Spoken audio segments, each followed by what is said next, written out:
उन्हाळ्यात आंब्याचा स्वाद आणि नारळाची अप्रतिम चव एकत्र आली तर काय होईल?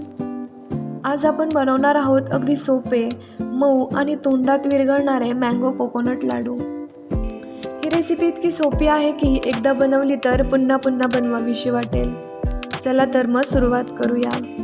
सर्वप्रथम एक ताजा नारळ घ्या आणि त्याचे बारीक स्लाइस करून घ्या. आता हे स्लाइस मिक्सरमध्ये टाकून बारीक करून घ्या. कढई गरम करून त्यात थोडंसं तूप घाला. तूप वितळल्यानंतर त्यात बारीक केलेला नारळ घाला आणि व्यवस्थित मिक्स करा. मध्यम आचेवर सतत हलवत नारळ भाजत राहा. हलका सोनेरी तपकिरी रंग येईपर्यंत परतून घ्या. आता या भाजलेल्या नारळामध्ये 1 वाटी आंब्याचा रस घाला. नारळ आणि आंब्याचा रस चांगला एकजीव होईपर्यंत सतत मिक्स करा.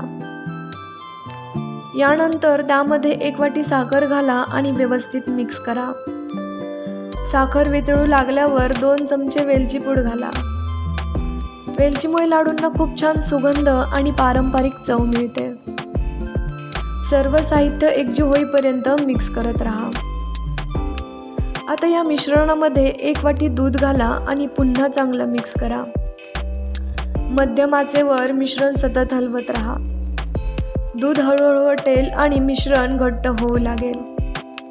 जेव्हा मिश्रण लाडू बांधण्यासाठी योग्य होईल तेव्हा गॅस बंद करा आणि थोडंसं कोमट होऊ द्या. लाडू बांधताना मिश्रण हाताला चिटकू नये म्हणून हाताला थोडंसं तूप लावा. समान आकाराचे लाडू तयार करा. प्रत्येक लाडू व्यवस्थित गोल आकारात वळून घ्या.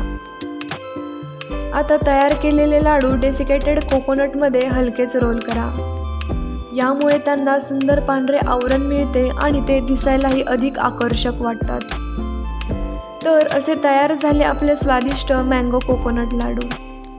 आंब्याची नैसर्गिक गोडी, नारळाचा भरपूर स्वाद आणि वेलचीचा सुगंध असलेले हे लाडू प्रत्येकाला नक्की आवडतील. तुम्ही ही रेसिपी नक्की ट्राय करा.